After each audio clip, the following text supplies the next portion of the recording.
시인과 촌장이 부른 풍경이라는 노래 가사에 보면 세상 풍경 중에서 제일 아름다운 풍경, 모든 것들이 제자리로 돌아가는 풍경이라고 되어 있습니다. 모든 것이 제자리로 돌아가는 풍경이 세상 풍경 중에서 제일 아름다운 풍경이라고 노래합니다.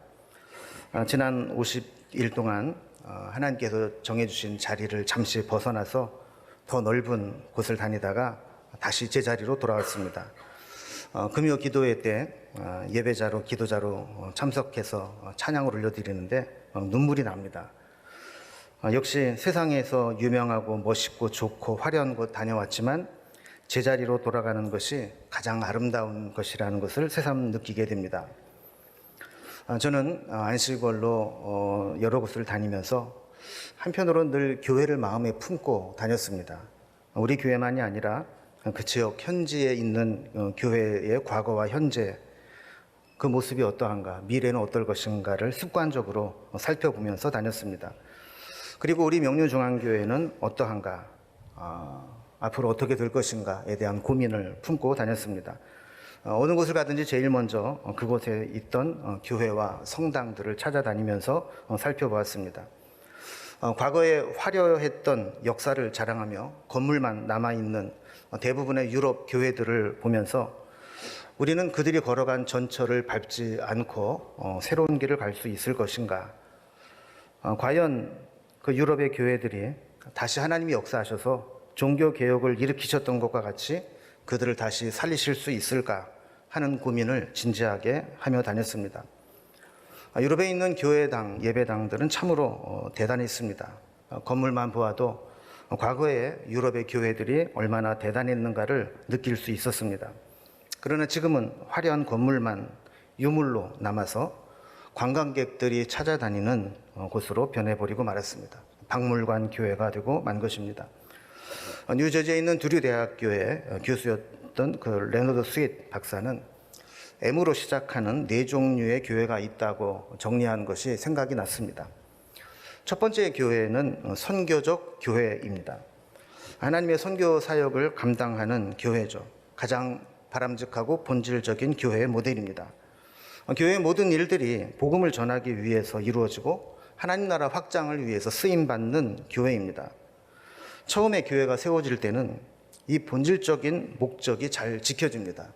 여러분, 누가 교회를 새로 세우면서 우리는 싸우는 교회가 될 거야, 우리는 정치하는 교회가 될 거야, 우리는 사람을 드러내는 교회가 될 거야, 이러고 세우는 교회가 어디 있겠습니까?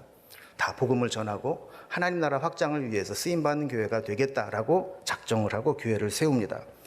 그러나 시간이 지나면서 복음과 선교적 사명이 식어지게 됩니다. 그래서 이제는 프로그램을 돌리고 목회적 사역이 집중되는 교회가 되어버리고 맙니다. 두 번째 교회 유형인 목회적 교회로 바뀌게 되는 것이죠. 성도들은 더 이상 복음에 관심이 없고 복음을 전하는 일을 하지 않습니다. 목사도 복음을 전하라는 부담스러운 이야기를 하지 않습니다. 이렇게 영혼에 대한 복음을 전하는 일에 관심이 없어지게 되고 그저 늘 해오는 사역 중심, 프로그램 중심, 목회 중심, 행정 중심의 교회로 변하고 마는 겁니다. 겉보기에는 아무 문제가 없어 보입니다. 열심히 하는 것 같이 보이고 뭔가 생동감이 있어 보입니다. 교인들도 교회에서 제시하는 프로그램들을 따라가려면 벅차고 바쁩니다. 그러나 가장 중요한 복음의 본질을 잃어버릴 수 있다는 겁니다. 그러다가 세 번째 교회는 현상 유지적 교회로 바뀌어 간다고 이야기를 합니다. 이제는 목회적 프로그램으로 사역으로 한계에 부딪히는 겁니다. 아무리 해도 부흥하지 않고 성장하지 않습니다. 그래서 이제는 어떻게 하면 현상 유지라도 할 수 있을까? 여기에 목표를 두고 그저 복지부동하는 자세로 이제는 모든 것이 다 소용없다, 그냥 더 줄어들지만 말자, 이렇게 되고 마는 겁니다. 그러다가 여기에도 한계를 부딪히면 마지막 단계가 있습니다. 그것이 박물관 교회입니다. 이 박물관 교회는 생명도, 열정도, 능력도, 눈물도, 기도도, 헌신도, 순종도 다 과거에 지나간 일들일 뿐입니다. 여러분, 박물관에 가면 요즘 것들이 있습니까? 옛날 것들이 있습니까? 아마 최신의 문물들을 박물관에 갖다 놓으면 뭐 이딴 거를 갖다 놨어 이럴 거예요. 박물관 다 옛날 것들이에요. 옛날에 한때 잘 나갔던 것들, 이런 것들을 모아놓은 곳이 박물관입니다. 마찬가지로 박물관 교회는 옛날에 우리가 이랬었다, 우리가 한때는 몇 명 모였다, 한때는 어떤 일들을 했었다, 이런 것들을 자랑하는 것만 남아있을 뿐 지금의 능력은 없다라는 겁니다. 제가 보았던 유럽 대부분의 교회는 다 박물관 교회였습니다. 그곳을 찾는 사람들은 모두 과거에 세운 건물의 웅장함, 과거에 만들어 놓은 성상, 성화, 성물의 화려함, 그 과거에 그 교회 속에 남겨져 있는 역사와 명성을 보러 오는 것입니다. 지금 그곳에서 하나님의 역사하고 계심을 보기 위해 오는 사람은 한 사람도 없습니다. 혹시 유럽을 다녀오신 분들은 한번 생각해 보세요. 여러분이 방문했던 교회나 성당들, 그 속에서 하나님의 임재, 하나님의 역사하심, 하나님의 능력을 보았습니까? 한결같이 유적지고 박물관처럼 옛날에 이렇게 화려하게 지었구나, 이거를 보고 돌아오는 겁니다. 제 인상에 남았던 몇 개 교회를 좀 소개하고자 합니다. 독일 남부 알고 지역의 홀리 트리니티 교회를 방문한 적이 있습니다. 주일날이었는데 작은 마을이다 보니까 한인 교회를 찾을 수 없었습니다. 그래서 유튜브로 우리 명륜중앙교회 예배를 함께 드리고 현지 독일 교회를 찾아 나섰습니다. 그래서 방문을 하게 되었는데 그 교회는 그 지역의 최초의 복음주의 개신교회입니다. 지진과 재해로 몇 번 개조되고 재건축되었고 지금 내부는 사진으로 보는 것처럼 현대식으로 아주 잘 꾸며져 있는 교회입니다.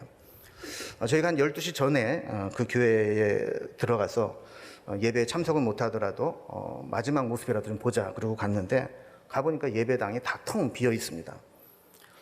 독일에도 이런 현대식 교회가 있나 좀 놀라고 있어서 둘러보고 있는데 어떤 사람이 나옵니다. 몇 마디 물어봤는데 예배는 오전 9시 반에 딱 한 번 드린다는 거예요. 근데 제가 직감적으로 드는 느낌은 이 교회에 청년은 없겠구나. 그래서 9시 반에 청년들이 나와서 예배 드릴 수 있겠어요? 그래서 제가 물어봤어요. 그럼 주일날 몇 명 정도 예배를 드립니까? 여러분 아까 봤던 사진의 모습으로 보면 몇 명 정도 예배 드리면 좋을 것 같아요? 그랬더니 한 30여 명 모인다는 겁니다.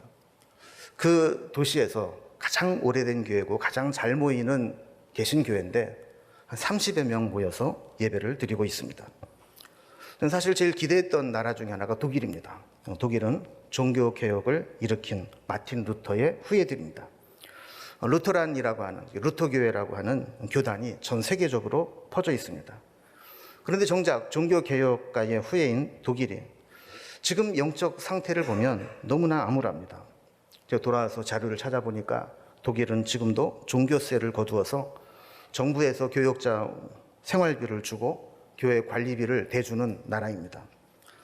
거주지 관할 재무관청에 주민등록을 등록하거나 그럴 때 나 카톨릭이나 개신교 신자입니다 라고 등록을 하면 국가가 종교세로 징수를 합니다. 제가 찾아보니까 요즘에 신자 한 명당 연평균 한 300유로 정도의 종교세를 낸다고 합니다. 그러니까 48만 원 정도를 모든 국민들이 다 종교세로 내는 것이죠. 반대로 종교인 탈퇴도 이루어지고 있는데 난 종교인 아닙니다 라고 하는 사람들이 30유로 정도의 수수료를 관할관청에서 내고 신청하면 즉시 탈퇴를 또 받아준다고 합니다. 제가 챗 GPT에게 최근 몇 년간 독일 개신교 신자의 종교인 탈퇴 수가 얼마나 되는가 물어봤더니 심각합니다.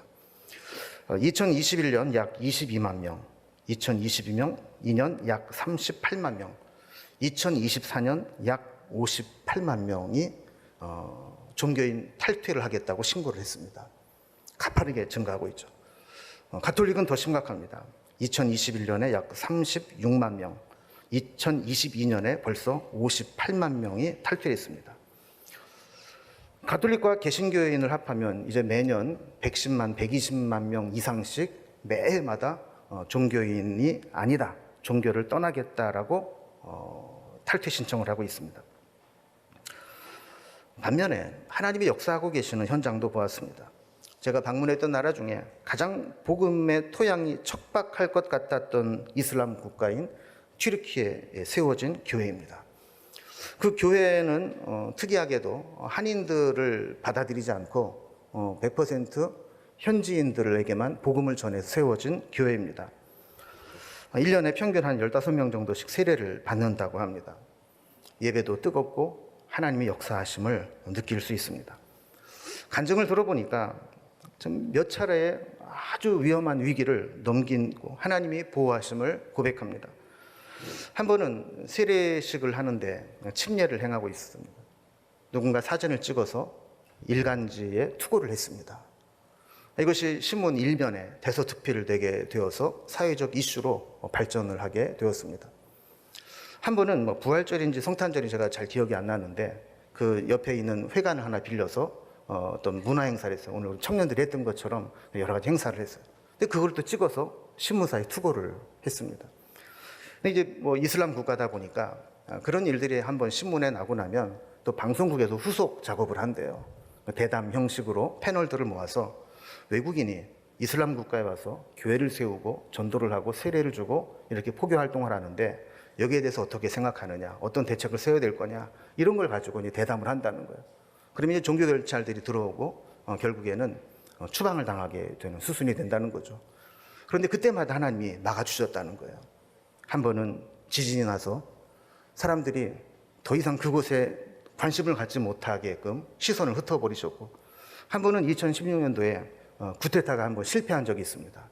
한번 내란이 일어나면서 또 한번 시선을 흐트러 주셔서 지금까지 잘 지내고 있다라는 겁니다. 그러면서 하나님이 보호해 주셔서 지금까지 버티고 있지만 자기는 언제든 추방당할 수 있다는 생각으로 추방당하면 이렇게 해야지라는 플랜 B를 생각하면서 사역을 하고 있다고 이야기를 했습니다. 이번에 만나서 교제했던 분 중에 선교사 한 분이 있습니다. 지금은 북마케도니아에서 선교하시는 강신영 선교사님인데 이분과 한 이틀 교제를 했습니다. 이분이 20여 년 동안 튀르키예에서 사역을 하면서 전도에서 교회를 세우고 목회를 하고 있었습니다. 그러다가 발각되어서 감옥에 갇히게 되었고 선택을 강요받게 됩니다. 재판을 통해서 끝까지 가면 너는 영구적으로 입국 금지를 당할 것이다. 그러나 지금 자진 출국하면 5년 후에는 입국할 수 있도록 해주겠다. 어떻게 하겠냐. 며칠 기도하다가 후일을 도모하고 자진 출국하기로 하고 뒷정리를 사모님께 맡기고 목사님, 선교사님 먼저 출국을 했습니다. 그러다가 이제 5년이 훨씬 지났기 때문에 금년에 막 그 터키를 다시 방문을 하게 된 겁니다. 그래서 들어가는데 빨간 불이 켜져서 신원조회를 받게 됩니다. 다행히도 별 문제 없음이 확인되어서 입국을 할 수 있게 되었고 개척해서 사역하던 교회를 방문하게 됩니다. 이 선교사님의 심정이 어떠했을까요? 이분이 간증을 하면서 자신의 심정이 꼭 캐스트 어웨이라고 하는 영화의 장면과 같았다, 이렇게 이야기를 합니다. 캐스트 어웨이의 영화의 줄거리가 이렇습니다. 페덱스라는 회사의 직원이었던 주인공 톰 행크스가 약혼녀와 함께 크리스마스 이브를 즐기고 있습니다. 회사에서 전화가 옵니다. 지금 즉시 말레이시아로 떠나는 비행기를 타라는 겁니다. 비행기를 타고 떠나는 중에 태평양 상공에서 비행기 사고가 나서 무인도에 표류를 하게 됩니다. 새로운 환경에 적응하면서 힘든 시간들을 내가 탈출하기만 하면 사랑하는 약혼녀를 만날 수 있을 것이다 라는 생각에 희망을 품고 살아오게 됩니다. 무려 4년이라는 시간을 버티게 되는데 살아남기 위해서 배구공을 친구 삼아서 거기에 사람 얼굴을 그리고 대화하면서 버티게 됩니다. 자, 그러다가 떠내려온 알루미늄 판자를 이용해서 뗏목을 만들고 1500일 만에 탈출에 성공을 하게 됩니다. 이 사람이 어디를 갔을까요? 약혼녀를 찾아갑니다. 그런데 그동안 이 남자가 죽은 줄만 알았던 약혼녀는 다른 남자와 결혼해서 아이를 낳고 살고 있습니다. 어쩔 수 없이 주인공은 사랑하는 그녀를 떠날 수밖에 없습니다. 그리고 마지막에 사거리에 나와서 어디로 가야 할지 갈 바를 알지 못하는 그 모습으로 마무리가 됩니다. 이 선교사님 바로 그런 심정이었다는 거예요. 자기가 개척한 교회에 갔지만 이미 이 교회는 내 교회가 아니고 그 교인들에게 뭐라고 할 수 없는, 그래서 자기가 그곳에 심었던 기도와 눈물과 헌신을 생각하면 대성통곡하며 기도해도 이상할 것이 없지만, 그러나 이미 내 교회가 아니기에 애써 절제했노라고 하는 고백을 들을 때 마음이 뭉클했습니다. 일반적으로 알려지기는 회교 국가이고 전도나 선교가 어렵다고 알려진 곳이지만, 누군가는 그 땅에 살아가면서 복음을 심고 때로는 그것 때문에 추방을 당하고 사도 바울처럼 감옥에 갇히기도 하면서 복음의 씨앗을 뿌리게 될 때 어느 곳에선가는 복음의 역사가 나타나고 있다는 것을 발견하게 되는 겁니다. 그러니까 이런 것들을 보면 지금 우리가 어디 있느냐가 그렇게 중요한 게 아닙니다. 과거의 모습이 어떠했느냐도 그렇게 중요한 것이 아닙니다. 지금 내가 있는 자리가 하나님의 임재를 느끼고 있는 곳인지, 지금 하나님이 역사하고 계시는 것인지, 그것이 중요한 것입니다. 저는 안식월을 지내면서 이제 곧 교회로 돌아가게 될 텐데, 교회로 돌아가면 첫 설교로 무슨 설교를 할까 고민을 했습니다. 그러면서 제가 가장 느꼈던 것, 함께 나누고 싶었던 것은 뭐냐면, 지금 한국교회, 우리 교회가 어쩌면 영적 권태기에 빠진 교회가 아닌가 하는 것입니다. 권태기를 인터넷에 찾아봤더니 사전적으로 이렇게 정의합니다. 부부나 연인 간에 서로에 대해 흥미를 잃고 실증이 나고 마음이 식는 시기다. 여러분도 부부 생활하면서 권태기에 빠져본 적이 있으신가요? 제가 또 챗GPT에 물어봤어요. 권태기의 특징을 알려줘. 그랬더니 권태기에는 스킨십이 감소하고 연락과 대화가 줄어들며 예전과 다르게 서로에게 신경을 덜 쓰게 되고 귀차니즘에 빠지게 되며 지루하게 느끼고 신선한 느낌이 없어집니다. 서운한 게 많아지고 단점만 크게 보이게 되어 부정적 감정이 들어 정이 떨어지다가 심한 경우에는 질리는 느낌마저 들게 됩니다. 그럼 권태기에 빠지면 어떻게 해야 되냐 또 물어봤더니 권태기의 감정을 관리하지 못하면 헤어지는 수순을 밟게 됩니다. 그러나 다시 처음 사랑을 회복하고 감정에 불 지피기에 성공하게 되면 더 성숙한 관계로 발전할 수 있습니다. 여러분, 여러분의 신앙은 어떻습니까? 우리 교회의 영적 상태는 어떠한 것 같습니까? 지금 한국 교회는 어느 단계에 와 있다고 생각합니까? 레너드 스윗의 분류처럼 선교적 교회, 목회적 교회, 현상 유지적 교회, 박물관 교회라고 한다면 우리는 어디쯤 와 있다고 생각을 하십니까? 주님과의 스킨십이 감소되고 있지는 않습니까? 기도와 말씀과 성령의 감동이 식어지고 있지는 않습니까? 주님과의 대화가 중단되고 하나님에 대한 생각과 신경을 덜 쓰게 되고 하나님이 어떤 말씀을 주셔도 귀찮게만 느껴지고 교회에 와도 지루하게 느껴지지 않습니까? 신앙생활 한다고 하지만 사람과 교회에 서운한 마음이 들고 단점만 보이게 되고 부정적인 감정이 생기고 걸핏하면 시험에 들지는 않습니까? 만약에 이것 중에 하나라도 해당이 된다면 우리는 영적 권태기에 빠지기 시작한 것이라고 볼 수 있습니다. 요한계시록에 주님이 소아시아 7교회에 보낸 편지들을 보면 당시에도 이런 현상들이 나타나고 있음을 알 수 있습니다. 그래서 에베소 교회에는 처음 사랑을 잃어버렸다고 책망하고 계시고 라오디게아 교회에는 너희가 차든지 덥든지 하라고 책망하고 있습니다. 여러분, 이게 무슨 의미입니까? 영적 권태기에 빠졌다는 겁니다. 처음 사랑을 잃어버렸고 이제 뜨뜻미지근한 관계가 되었다는 겁니다. 영적 권태기에서 회복되지 않은 교회를 향한 주님의 책망은 결코 가볍지 않습니다. 처음 사랑을 회복하지 않으면 그야말로 주님의 교회의 촛대를 그곳에서 옮기시겠다고 말씀합니다.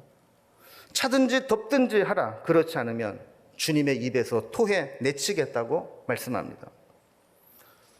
오늘 본문 18절에 보면 베드로의 신앙 고백을 들으신 주님이 내가 이 반석과 같은 신앙 고백 위에 내 교회를 세울 것이다라고 말씀합니다. 성경을 잘 보면 주님은 내 것이라고 소유를 주장하신 것이 없습니다. 머리 둘 곳조차 없을 것이라고 무소유의 삶을 실천하신 분입니다. 그럼에도 불구하고 유일하게 내 것이다, 내 교회다라고 주장하고 강조하는 것인데 그것이 교회입니다. 이것은 주님께서 내 교회라고 세우기를 원하시는 교회의 모델이 있다는 겁니다. 주님 마음속에 교회는 이래야 돼, 이 교회가 내 교회라고 주장하고 싶으신 교회가 있다는 겁니다. 우리의 사명은 주님이 주신, 주님이 원하신, 주님이 마음속에 그리고 계신 그 교회를 세워나가는 것입니다.